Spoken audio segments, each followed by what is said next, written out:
कि एक बाजू में इन अमेरिकी कंपनियों का बहिष्कार हमको इसलिए करना है कि अमेरिका ने हमारे ऊपर चुनौती लगाई है आर्थिक पाबंदी के रूप में, दूसरे बाजू में इन अमेरिकी कंपनियों का बहिष्कार करना इसलिए भी जरूरी है कि हमारे देश में अभी रिसर्च एंड एनालिसिस विंग का एक बहुत बड़ा ऑफिसर है, ज्वाइंट डायरेक्टर के पद पर है। मैं उसका नाम नहीं ले सकता क्योंकि ये जाहिर व्याख्यान है, उसकी नौकरी पर चोट आ सकती है। उसने एक रिपोर्ट दी है भारत सरकार को बना के। हमारे देश की खुफिया एजेंसी, सबसे बड़ी खुफिया एजेंसी है सीबीआई, उससे भी ऊपर है raw, research and analysis wing. तो रिसर्च एंड एनालिसिस विंग के खुफिया विभाग का हमारे देश का एक ज्वाइंट डायरेक्टर भारत सरकार को रिपोर्ट दे रहा है। गलती से वो रिपोर्ट लीक हुई और कुछ अखबारों में छप गई। उस रिपोर्ट में उसने क्या लिखा है? उसने ये लिखा है कि अमेरिकी कंपनियां भारत में सिर्फ व्यापार करने ही नहीं आ रही हैं, इन अमेरिकी कंपनियों के साथ सबसे ज्यादा मात्रा में सीआईए के एजेंट्स आ रहे हैं भारत में। और ये सीआईए के एजेंट्स जो भारत में भेजे जा रहे हैं, उनका मूल उद्देश्य क्या है? तो ये मूल उद्देश्य अगर समझना हो तो आप समझिए, जब बिल क्लिंटन दूसरी बार राष्ट्रपति बना तो उसने सेनेट के अंदर एक वक्तव्य दिया था। बिल क्लिंटन ने कहा था कि भारत अब हमारी हिट लिस्ट में नंबर 1 पर है। आप समझते हैं इसका मतलब क्या? उसने कहा था कि सोवियत संघ को खत्म कर देने के बाद अब भारत हमारी हिट लिस्ट में नंबर 1 है और चीन हमारी हिट लिस्ट में नंबर 2 है। तो माने भारत को खलास करना है इसी तरह से जैसे उन्होंने सोवियत संघ को खलास किया था। और ये अमेरिका के राष्ट्रपति बिल क्लिंटन ने सेनेट में कहा, इसलिए मैं इसको बहुत महत्वपूर्ण मानता हूं।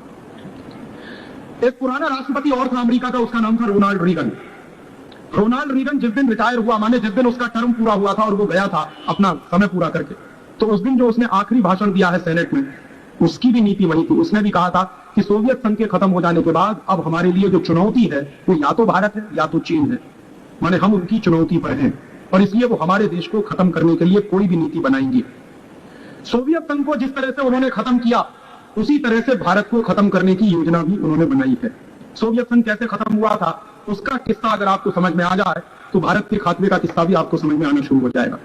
सोवियत संघ को अमेरिका ने कैसे खत्म किया? बहुत दिनों के बाद अब सोवियत संघ में यह पता चला है कि एक बार अमेरिकी सीआईए का आदमी सोवियत संघ का राष्ट्रपति बना। उसका नाम था मिखाइल गोर्बाचोव।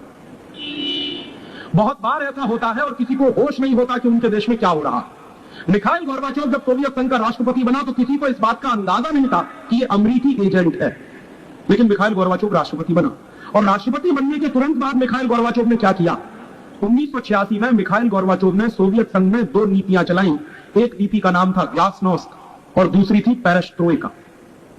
ये दोनों रशियन भाषा के शब्द हैं। ग्लासनोस्ट रशियन भाषा का शब्द है, इसका मतलब होता है ग्लोबलाइजेशन, और पेरेस्ट्रोइका का मतलब होता है लिबरलाइजेशन। तो मिखाइल गोर्बाचोव सोवियत संघ का राष्ट्रपति बना और उसने 2 नीतियां चलाई, ग्लोबलाइजेशन और लिबरलाइजेशन, जागतिकीकरण, उदारीकरण। क्या किया उसने? दरवाजा खोल दिया अपने पूरे देश का और अमेरिकी कंपनियों को बुलाना शुरू कर दिया। तो सोवियत संघ के बाजार में खुलकर अमेरिकी कंपनियों को मौका दिया गोर्बाचोव ने। और अमेरिकी कंपनियां जब सोवियत संघ के बाजार में पहुंची तो एक एक करके उन्होंने सोवियत संघ की सारी कंपनियों को खरीदना शुरू कर दिया। और अमेरिका की कंपनियों ने जब सोवियत संघ की कंपनियों को खरीदना शुरू किया तो एक दिन ऐसा भी आया कि सोवियत संघ के जो बड़े बड़े पब्लिक सेक्टर थे वो भी बिकना शुरू हो गए। और जब बड़े बड़े पब्लिक सेक्टर बिक गए, प्राइवेट सेक्टर भी बिक गए, तो सोवियत संघ में अपना स्वदेशी कहने लायक कुछ भी नहीं बचा। और एक दिन ऐसी स्थिति आई कि सोवियत संघ में परिस्थिति इतनी खराब हुई कि अमेरिकी कंपनियों ने सोवियत संघ के पूरे प्रोडक्शन के सेक्टर को टेक ओवर कर लिया। और उनका क्या चलता था सिद्धांत? अमेरिकी कंपनियां सोवियत संघ की कंपनियों को खरीदती थी, उनमें ताला डालती थी, लोगों की छट्टी करती थी, बेरोजगारी। तो लाखों लोगों को बेरोजगार कर दिया। तो पूरे के पूरे आर्थिक उत्पादन के तंत्र पर अमेरिकी कंपनियों ने कब्जा करके सोवियत संघ का सत्यानाश कर दिया। फिर उसके बाद सोवियत संघ के किसानों को बर्बाद किया। अमेरिका की एक कंपनी, उसका नाम है कारगिल, इसने क्या तमाशा किया? अमेरिका से गेहूं लेकर कारगिल कंपनी सोवियत संघ में बेचने के लिए गई और सोवियत संघ में जो गेहूं का दाम होता था उससे बहुत सस्ते दाम पर इस कंपनी ने गेहूं बेचना शुरू कर दिया। मिखाइल गोर्बाचोव ने क्या किया था? ग्लोबलाइजेशन के नाम पर सोवियत संघ में पहले जो एंटी डंपिंग लॉ लगता था वो हटा दिया उसने। तो सोवियत संघ की कंपनियां, अमेरिका की कंपनियां बहुत सस्ते दाम पर सोवियत संघ में गेहूं बेचने लगी, चावल बेचने लगी, दूसरे सामान बेचने लगी। तो एक बार सोवियत संघ के किसानों को बहुत घाटा हुआ गेहूं की फसल करने में। तो सोवियत संघ के किसानों ने तय किया कि अब हम गेहूं पैदा ही नहीं करेंगे, क्योंकि अमेरिका से बहुत सस्ता गेहूं आता था। तो जिस साल सोवियत संघ के किसानों ने गेहूं पैदा करना बंद किया, उसी साल अमेरिकी सरकार ने गेहूं बेचना उस देश में बंद करा दिया। तो जो सोवियत संघ सारी दुनिया में गेहूं का निर्यात करता था, उसी सोवियत संघ में फिर डबल रोटी के लिए लड़ाइयां होना शुरू हो गई, युद्ध होना शुरू हो गए, रोटी के लिए मार होनी शुरू हो गई। तो जब रोटी के लिए लड़ाइयां शुरू हुई उस देश में, और एक ऐसा भी समय आया कि 2.5 घंटे 3 घंटे लाइन में लगना पड़ता था, तब डबल रोटी का एक पैकेट मिलता था मॉस्को जैसे शहर में।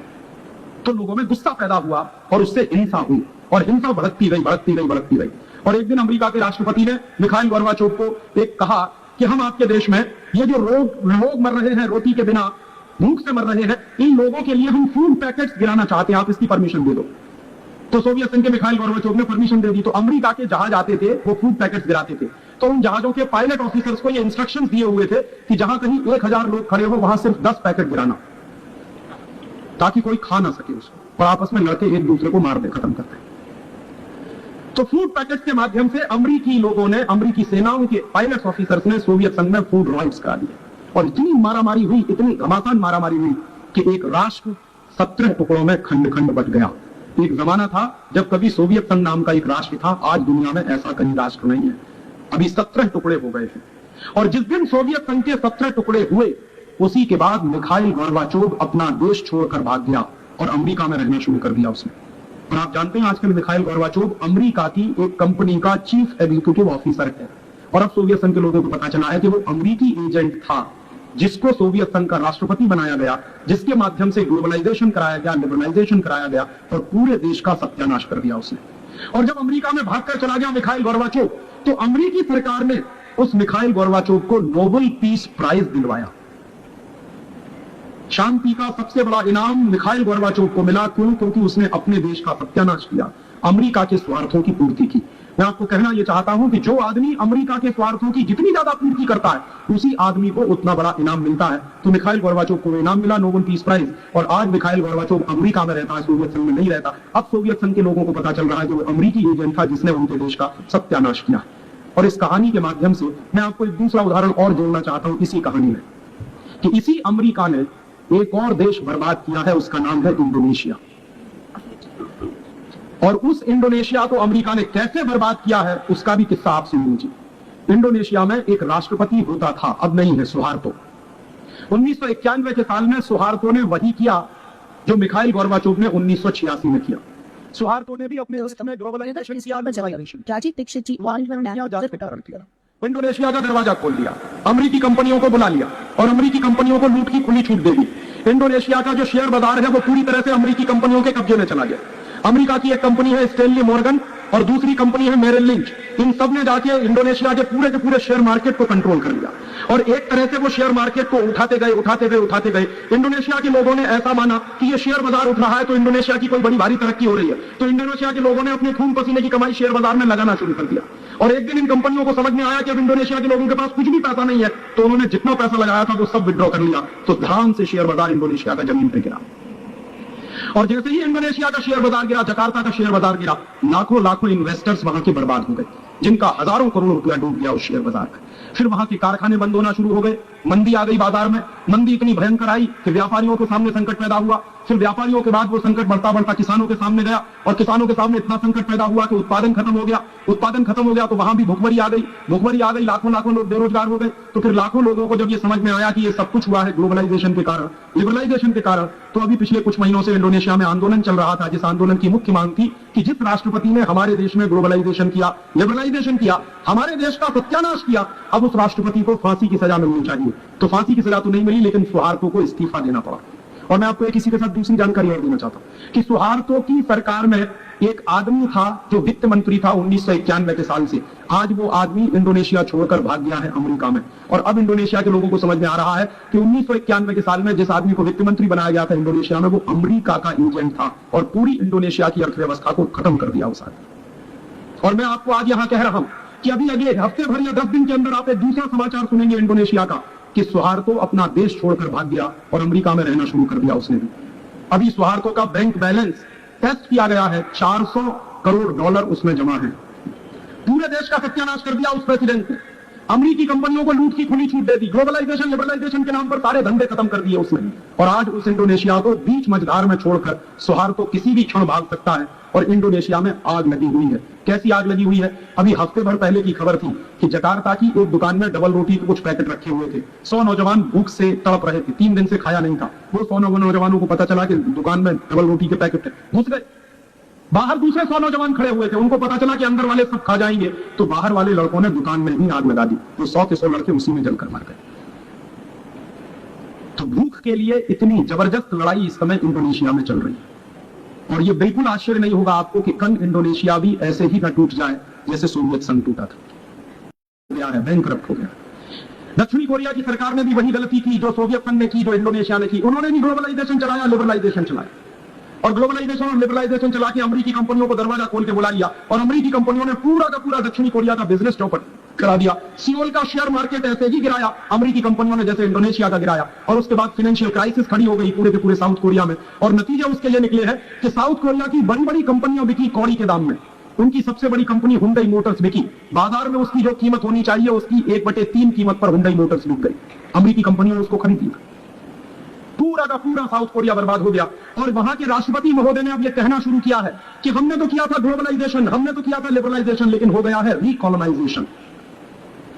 माने एक जमाने में दक्षिणी कोरिया अमेरिका का गुलाम था, आज फिर दक्षिणी कोरिया अमेरिका का गुलाम हो गया। तो अब वहां के नौजवानों ने आंदोलन चलाया है। वहां के नौजवान कह रहे हैं be Korean and buy Korean.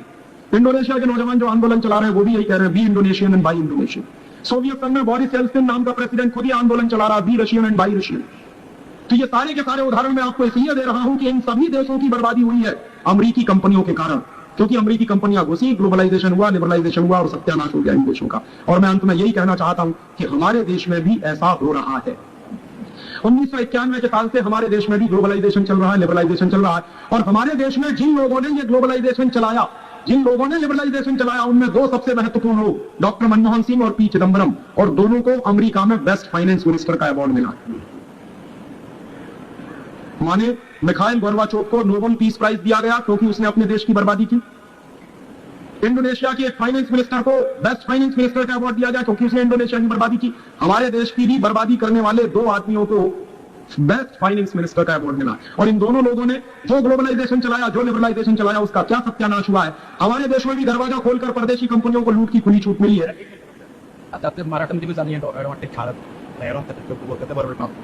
हमारे देश में भी ये विदेशी कंपनियों को खुली छूट मिली है आने की, और विदेशी कंपनियों को जो भी सुविधाएं दी गई हैं इस देश में, वो सारी की सारी सुविधाएं स्वदेशी लोगों से ऊपर।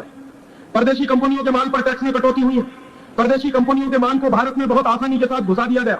और परदेशी कंपनियों के माल पर कितनी टैक्स में कटौती की गई है आपको मालूम है? जिन सामानों पर 400% टैक्स लगता था, 400% कस्टम ड्यूटी लगती थी, अब उन सामानों पर सिर्फ 40% कस्टम ड्यूटी। जिन सामानों पर 350% कस्टम ड्यूटी लगती थी, अब उन सामानों पर सिर्फ 30% कस्टम ड्यूटी। जिन सामानों पर 200% तक की कस्टम ड्यूटी लगती थी, अब उन सामानों पर सिर्फ 20% कस्टम ड्यूटी। और बहुत सारे ऐसे सामान हैं जिन पर 80 से 100% तक की कस्टम ड्यूटी लगती थी, अब उन सामानों पर कुछ भी ड्यूटी ही नहीं लगती, वो सब ड्यूटी फ्री हो गए। तो परदेशी कंपनियों के सामान पर टैक्स में भयंकर कटौती, और भारतीय कंपनियों पर टैक्स जस का तस। भारतीय कंपनियों को एक्साइज ड्यूटी भी देनी है, सेल्स टैक्स भी देना है, इनकम टैक्स भी देना है, ऑफरोड टैक्स भी देना है, टोल टैक्स भी देना है, सर्विस टैक्स भी देना है, तमाम तरह के डिपार्टमेंट का आपको बंधन झेलना है। और परदेशी कंपनियों को टैक्स में लगातार कटौती की जा रही है। उसके नतीजे क्या निकल रहे हैं? भारत में परदेशी माल बहुत सस्ता बिक रहा है और स्वदेशी माल बहुत महंगा हो गया। और परदेशी माल जब बहुत सस्ता है और स्वदेशी माल महंगा है, तो स्वदेशी कारखाने बंद होते चले जा रहे हैं, परदेशी धंधे ज्यादा बढ़ रहे हैं इस देश में। कैसे कैसे हमारे स्वदेशी कारखाने बंद हुए हैं? अभी मैंने आपको बताया, मैं चंद्रपुर गया था, वहां steel authority of India limited का एक कारखाना है जो बंद होने वाला। उस कारखाने के अधिकारी मेरा व्याख्यान सुनने आए थे। मैंने उनसे पूछा कि आपकी क्या हालत हो, तो कहने लगे, राजीव भाई, परदेशी स्टील आ रहा है हमारे देश में 8,000 रुपए में 1 टन, और हम स्वदेशी स्टील बना रहे हैं 13,000 रुपए में 1 टन। स्वदेशी स्टील बहुत महंगा है, परदेशी स्टील सस्ता है। आपके मन में प्रश्न आएगा कि स्वदेशी स्टील इतना महंगा क्यों है, परदेशी स्टील इतना सस्ता क्यों है? परदेशी स्टील पर टैक्स में भयंकर कटौती की गई और स्वदेशी स्टील पर टैक्स में कोई कटौती नहीं। तो स्वदेशी स्टील महंगा, परदेशी स्टील सस्ता। तो स्टील बनाने वाले सारे कारखाने धीरे धीरे बंद होने के लिए तैयार है। यही हालत हमारे देश के कागज उद्योग की है, पेपर इंडस्ट्री की। बल्लारपुर में महाराष्ट्र की सबसे बड़ी पेपर मिल है, Ballarpur paper industry, Thapar group की, प्राइवेट सेक्टर की। अभी 60% उत्पादन उनका पूरी तरह से डंप हो रहा है, बिक नहीं रहा है बाजार। और जब बल्लारपुर में मैं गया था व्याख्यान देने, तो वहां के जो मैनेजर थे उन्होंने बताया, राजीव भाई, ऑस्ट्रेलिया से कागज आ रहा है, कनाडा से कागज आ रहा है, अमेरिका से कागज आ रहा है, तमाम प्रदेशी कंपनियों का कागज आ रहा है। सरकार ने इतनी टैक्स में कटौती कर दी है कि उनका कागज बहुत सस्ता है, हमारा कागज महंगा, तो हम बेच नहीं पाते। कागज बनाने वाले 40 मिल बंद हुए हैं पिछले 1 वर्ष के अंदर इस देश में। यही हालत हमारे देश की इलेक्ट्रॉनिक इंडस्ट्री की। इलेक्ट्रॉनिक इंडस्ट्री में क्या हुआ है? परदेशी इलेक्ट्रॉनिक सामान बेचने वाली कंपनियों को खुली छूट मिली और स्वदेशी इलेक्ट्रॉनिक्स के सामान बनाने वाली कंपनियां एक एक करके बंद हो गई। आप बाजार में जाइए और किसी भी टेलीविजन की दुकान पर खड़े होकर पूछिए कि आपके पास ईसी टेलीविजन है, तो आपको बताएगा कि ये तो बनना ही बंद होगी। कभी एक जमाने में ईसी टेलीविजन नाम की पब्लिक सेक्टर की बहुत बड़ी कंपनी थी जो अब बंद हो चुकी। टेलीविजन की दुकान पर जाकर पूछिए कि अपटॉन नाम का टेलीविजन है, तो वो कहेगा ये कंपनी ही बंद हो गई है। उत्तर प्रदेश सरकार की ये बहुत बड़ी कंपनी थी जो अभी बंद हो चुकी। आप बाजार में जाइए, मैं आपको चुनौती देता हूं, मेल्ट्रॉन टीवी खरीद के दिखा दीजिए मुझे कहीं से। ये महाराष्ट्र सरकार की बहुत बड़ी कंपनी थी टेलीविजन बनाने वाली, जो पूरी तरह से बंद हो चुकी। बाजार में जाइए, आपको कहीं भी कोणार्क टेलीविजन नहीं मिलेगा। ये कर्नाटक सरकार की बहुत बड़ी कंपनी थी जो अभी बंद हो चुकी है।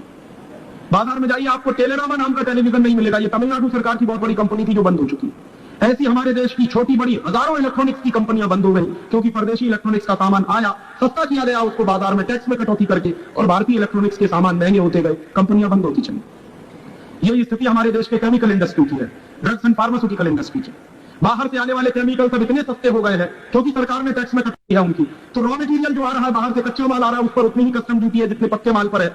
हमेशा से कच्चे माल पर कस्टम ड्यूटी कम रखी जाती है, पक्के माल पर ज्यादा रखी जाती है, लेकिन अब कच्चे माल पर भी उतनी कस्टम ड्यूटी है जितनी पक्के माल पर है। तो धीरे धीरे सारे के सारे केमिकल इंडस्ट्री के कारखाने बंद होते चले जा रहे हैं। ये हालत हमारे देश की। पिछले 7 साल में क्या हुआ है, लगभग 36 से ज्यादा औद्योगिक क्षेत्र हैं हमारे देश के जो बर्बाद हुए हैं, और 2,62,000 कारखाने हमारे पूरी तरह से बंद हो गए। ये 2,62,000 कारखाने जो बंद हुए, इनमें करोड़ों लोग काम करते थे जो बेरोजगार हो गए। भारत सरकार उसको इस तरह से कहती है कि सन 1991 के साल में हमारे देश में गरीबों की संख्या थी 32 करोड़, अब 1998 में गरीबों की संख्या हो गई और पैदा हुए। तो ये 8 करोड़ गरीब कहां से आए? पहले ये लोग कहीं काम करते थे, इनको कोई रोजगार था, इनके पास कोई धंधा था। अब इनके कारखाने बंद हो गए, इनके रोजगार खत्म हो गए, इनके धंधे खत्म हो गए, इसलिए इनके पास कुछ भी नहीं है काम करने के लिए। और 8 करोड़ लोग जब बेरोजगार हो जाते हैं किसी बाजार में, और उनके खरीदने की शक्ति खत्म हो जाती है, क्षमता खत्म हो जाती है, परचेजिंग कैपेसिटी खत्म हो जाती है, तभी बाजार में मंदी आती है। और हमारे देश के बाजार में पिछले 2 साल से जो मंदी चल रही है, वैसी मंदी पिछले 40 साल में कभी नहीं आई। और इस मंदी का भुगतान कौन कर रहा है? या तो व्यापारी कर रहा है, या तो उद्योगपति कर रहा है। और आपको मालूम है एक बार जब मंदी का दुष्चक्र पैदा होता है तो बढ़ता ही चला जाता है, बढ़ता ही चला जाता है, बढ़ता ही चला जाता है। मान लीजिए कोई एक कारखाना बंद हुआ, तो एक कारखाने के बंद होने के कारण उस कारखाने के लिए जो जॉब वर्क करते थे छोटे छोटे कारखाने, वो सब बंद हो जाएंगे। उस कारखाने के लिए सप्लाई करता था कोई आदमी अपना माल, तो वो सब खत्म हो जाएगा। इस तरह से हमारे देश का पूरा स्मॉल स्केल इंडस्ट्री खत्म हो रहा है, मीडियम स्केल इंडस्ट्री की भी बर्बादी हो रही है। ये ग्लोबलाइजेशन में हो रहा है, ग्लोबलाइजेशन।